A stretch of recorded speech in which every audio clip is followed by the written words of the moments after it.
Welcome to Category Visionaries, the show dedicated to exploring exciting visions for the future from the founders who are on the front lines building it. In each episode, we'll speak with a visionary founder who's building a new category or reimagining an existing one. We'll learn about the problem they solve, how their technology works, and unpack their vision for the future. I'm your host, Brett Stapper, CEO of Frontlines Media. Now let's dive right into today's episode.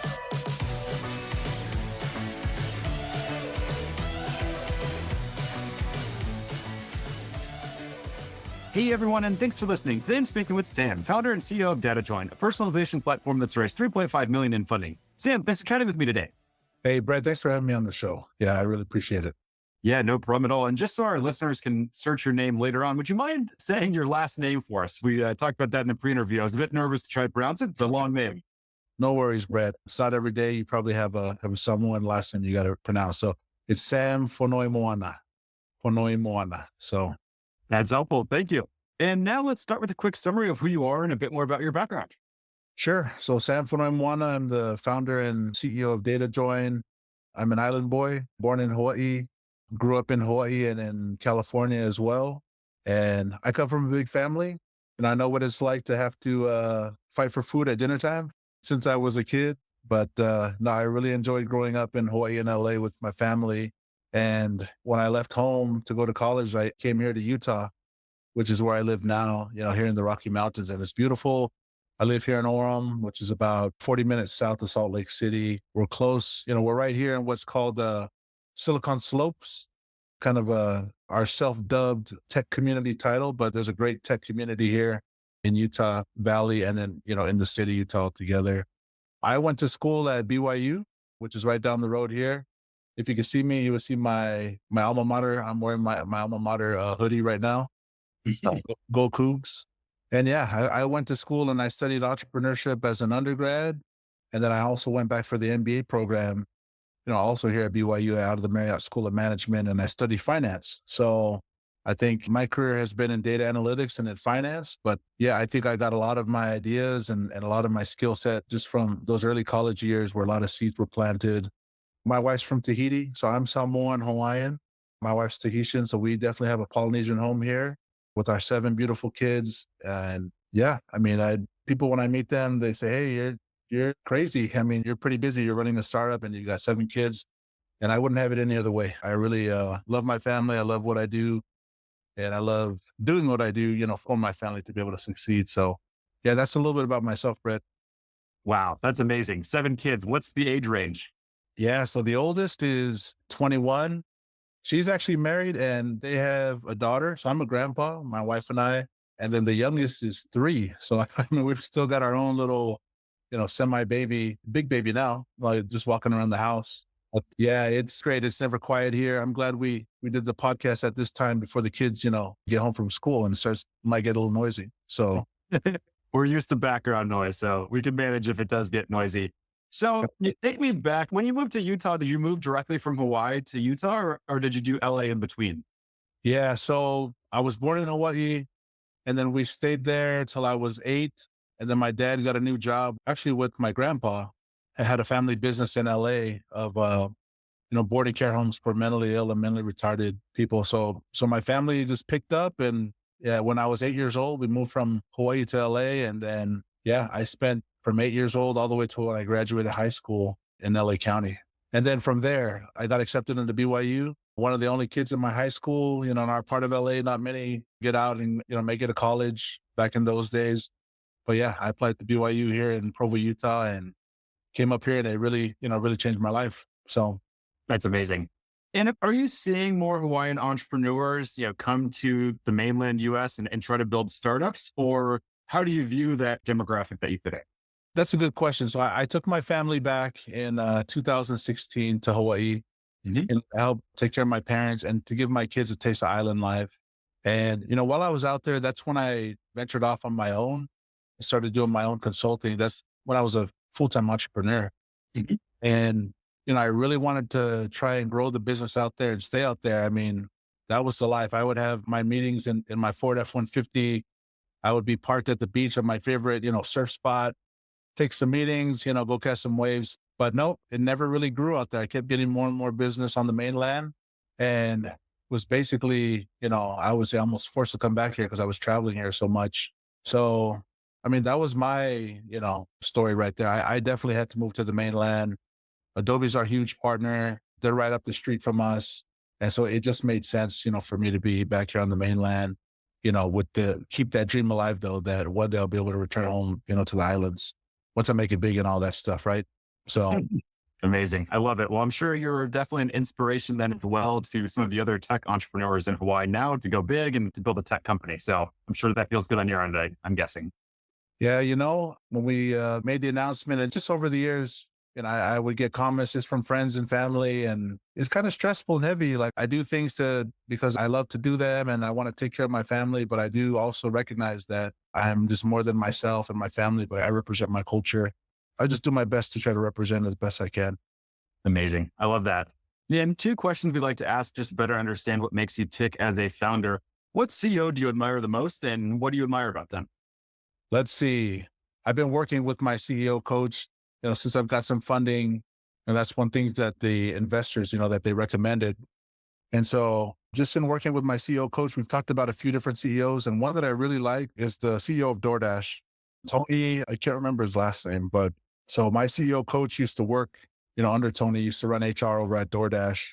And, I really like his style. For me personally, I don't consider myself like a Tony Robbins type or anything of the sorts, like a super high energy guy, like you see some of these CEOs. I consider myself, someone who's efficient. I definitely love relationships. I'm not saying I'm an introvert by any means, but when my coach was talking about, his ex CEO, Tony from DoorDash, it really resonated with me. Because Tony, as he describes him, is just someone who's really efficient, who's able to get things done, who's able to challenge people, who also doesn't necessarily have, that high energy persona Mhm. that you see in many, many CEOs. And so when my coach told me that, I said, hey, great, that's good. I was starting to think I'm kind of by myself here, one of these lower energy, efficiency first type of CEOs. But that's one that comes to mind. When I think of CEOs, I've been thinking a lot about him in my trainings with my coach. Nice. That's a great call out. DoorDash is definitely a great company. What about books? Is there a specific book that had a major impact on you as a founder? And this can be a business book or it can just be a personal book that really influenced how you view the world. Yeah, this is a good question. I've read a lot of different business books. I'm trying to remember the author. I think his name is John Maxwell. He writes a lot of different leadership books. And no, I just really like his approach to leadership. I mean, it's only recent that I've, been at this CEO level pretty much since I've been running the company. And I spent a long time at the director level, but I spent a lot of the time before as an analyst. And I really like his message about leadership. He talks a lot about how leadership is not necessarily your title, but it's really influence. Like influence is leadership, and the way that you get influence, he says, is by being a good partner, doing good work with others. You start to become the go-to for those people that are around you. You start to build that trust with them. That's leadership. And so I feel like I was able to rise up, pretty quickly in my career. Just I've read his books now, for the last 15 years. And I feel like those principles have always stuck with me. You know what? If I just partner well and try to do what's right for the company, I stand up for what I feel is right for the company and I'm dependable, then people rely on me and that's leadership. So yeah, I think his name is John Maxwell. Yeah, I think I've read a few of his books as well. Like the Irrefutable Laws of Leadership or something along those lines. But I do recall his books are always like very free of fluff and BS. And it's just like very simple and straight to the point, which is very refreshing. Oh yeah. Yeah, it's good stuff. I really like it. So anyone, even if you're not in a leadership role, you definitely could be a leader. Cool. Let's switch gears here and let's talk about Datajoin. So let's start with the origin story behind the company. So Datajoin, I guess let me just rewind it. In my early career, my first tech company that I worked for was one-on-one marketing over here in Utah. And I got hired on as the chief statistician, for them. I didn't run hardly any statistics for that company. What I ended up doing is combining different data from different data sources. So that company was a lead gen company for the University of Phoenix and these other for-profit universities. And the marketing team in our company was trying to find leads that we can sell off to the University of Phoenix, for example. And the success metric really is if those leads ended up enrolling for school, at the University of Phoenix or whatever university it was. So we had a case where our clients had half of the data. They really had all the success metric data, right? If the leads actually enrolled. And our team had all the marketing spend data, all the campaigns that drove the leads. So I really learned the ins and outs of doing data engineering and being able to connect, two different data sources correctly and accurately so that we could see that full picture. And I left one-on-one marketing to go to ancestry.com. Then I left to go to Domo. And, I saw the same, situation at each of those companies where there's disparate data sets that they had valuable data, in each system, but they just didn't talk to each other like at all. And so connecting those data sets together in those systems, that became my bread and butter. And yeah, Brett, I couldn't get away from it even if I wanted to at this point. Like, this is what I know how to do. I would put myself up. I don't really like to, brag or challenge, but I put myself up against anyone, in this particular task. So, and that's where Datajoin comes from. It's really the evolution of that. Nice. I love that background story. And when it comes to the customers, and I see you have some amazing customers on the site, how would they describe the problem that you're solving for them specifically, and then the benefits that they're seeing from the platform? Sure. So I think at a high level, marketers, they want to be able to see the fruits of their labor.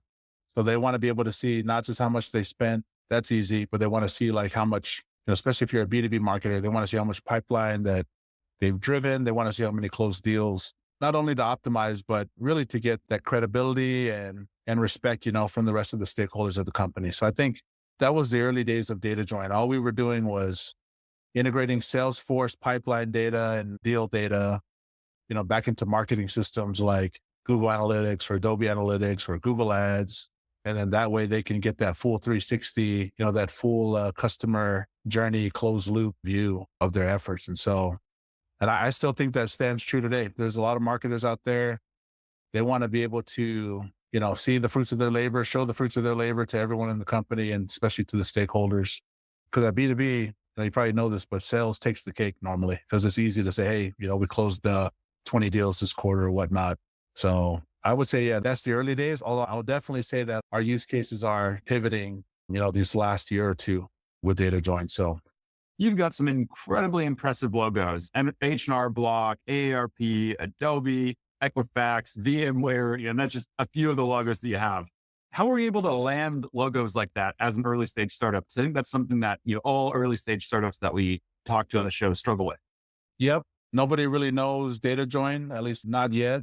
So what we had to do, because we're, kind of a small fish in a huge pond, is that we partnered with one of the biggest fishes in the pond, and that's Adobe. So Adobe, this comes back to kind of my leadership, with John Maxwell, but I have a few friends in my career who I've worked closely with back at Domo and at Ancestry. We did everything together. We solved LinkedIn, optimization problems together. We played horse together on the basketball hoop outside of the office. We did quite a bit of things together. And long story short, like those guys are, became product managers at Adobe. They know what I can do. They know my skill about connecting data sources together and basically got me in as an Adobe partner. I was able to show the Adobe, ecosystem what Datajoin could do with these integrations. And because of that, our official Adobe partnership, we have, Adobe CSMs will bring us some of their customers who are looking to integrate the systems because they got that level of trust and understanding with us. And so that's how this tiny goldfish, was able to get some of those big names that you said. Wow, that's amazing. And are there any numbers that you can share that highlight the traction that you're seeing?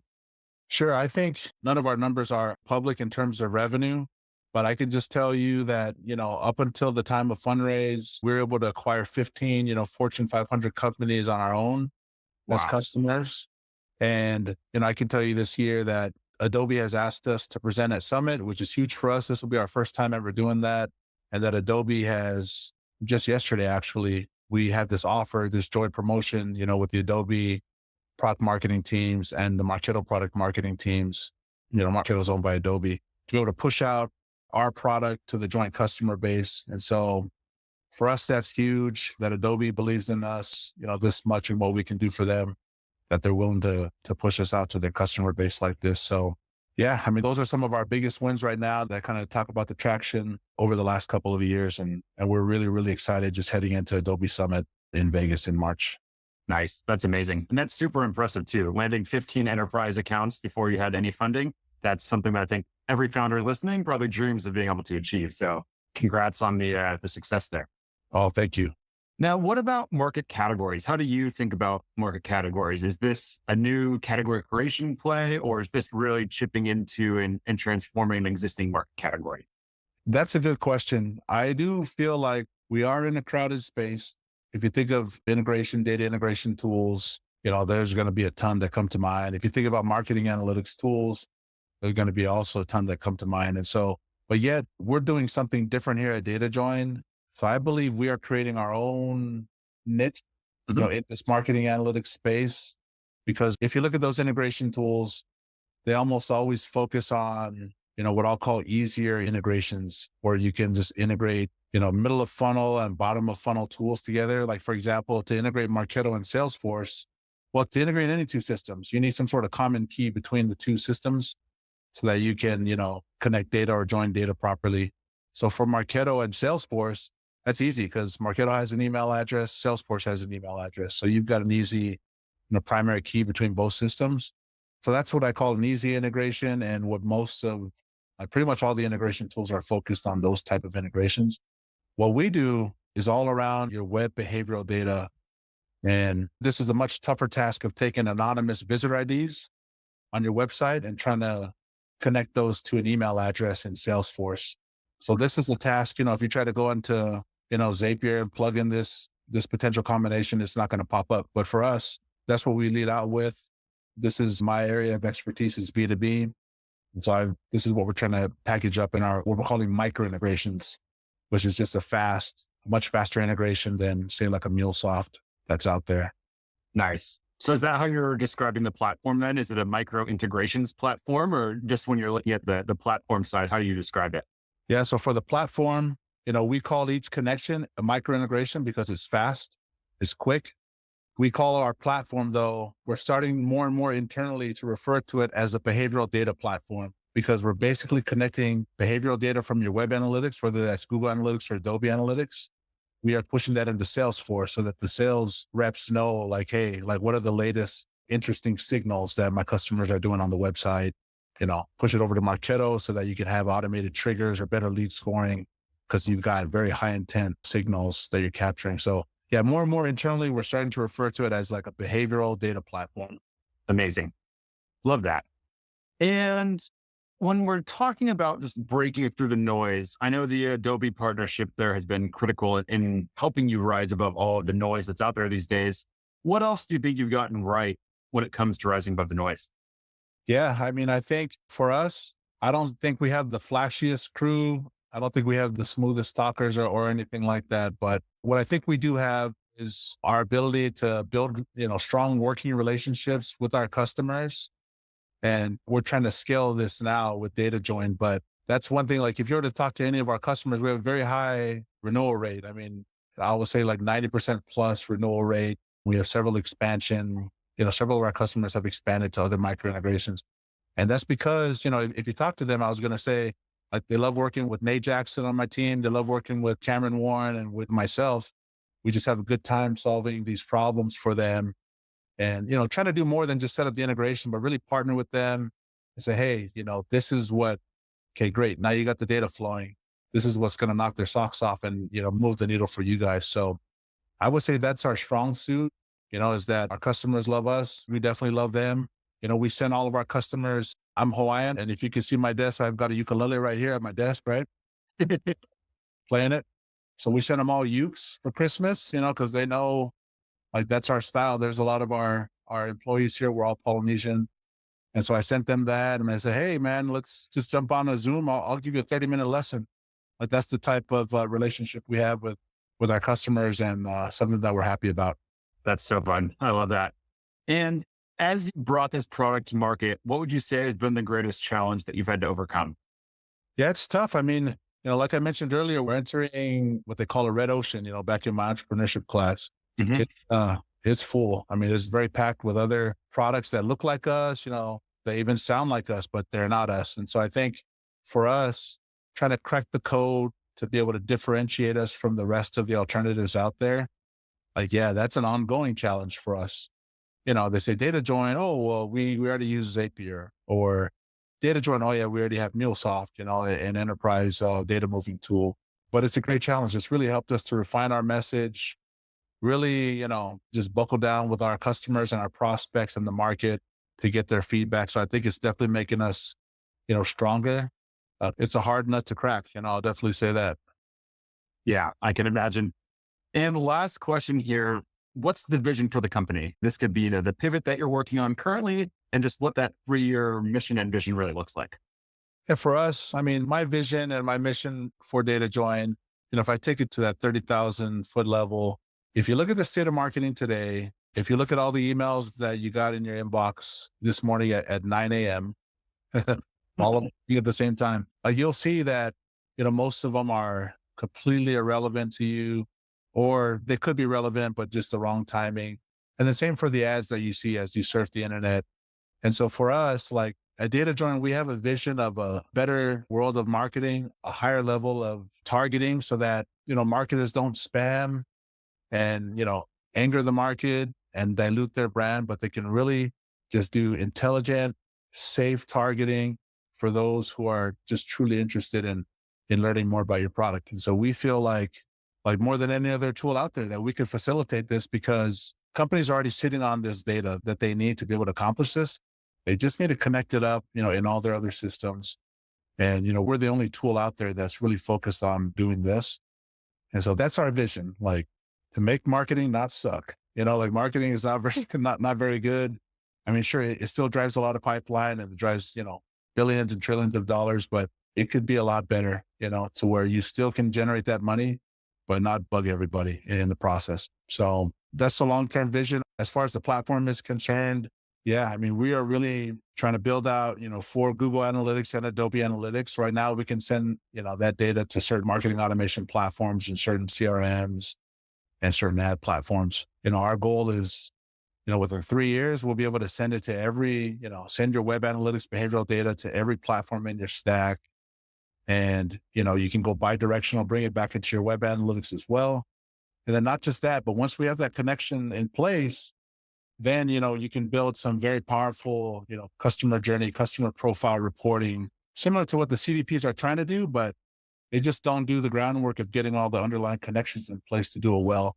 So we're kind of taking the different approach. We're trying to do all the connections first, and then we're going to snap on this customer profile that is going to be super, super powerful, for marketers. Nice. I love that. And as the consumer of a lot of marketing emails, I hope it does get better because it's pretty messy right now. All right, Sam. Well, unfortunately, that's all we're going to have time to cover for today's interview. Before we wrap up, if people want to follow along with your journey as you build, where's the best place for them to go? So you can find me on LinkedIn. That's where I'm most active. I post several times a week. You could also check out our website, datajoin.com. And once again, on LinkedIn, it's Sam Fonoimoana. I'm the only Sam Fonoimoana on LinkedIn, so it should be easy enough to find me. Yeah, that's where I hang out. Awesome. Sam, thank you so much for taking the time to chat and share your vision. This is all super exciting, and I wish you the best of luck in executing on this vision. Hey, appreciate it, Brett. Thanks again. No problem. Let's keep in touch.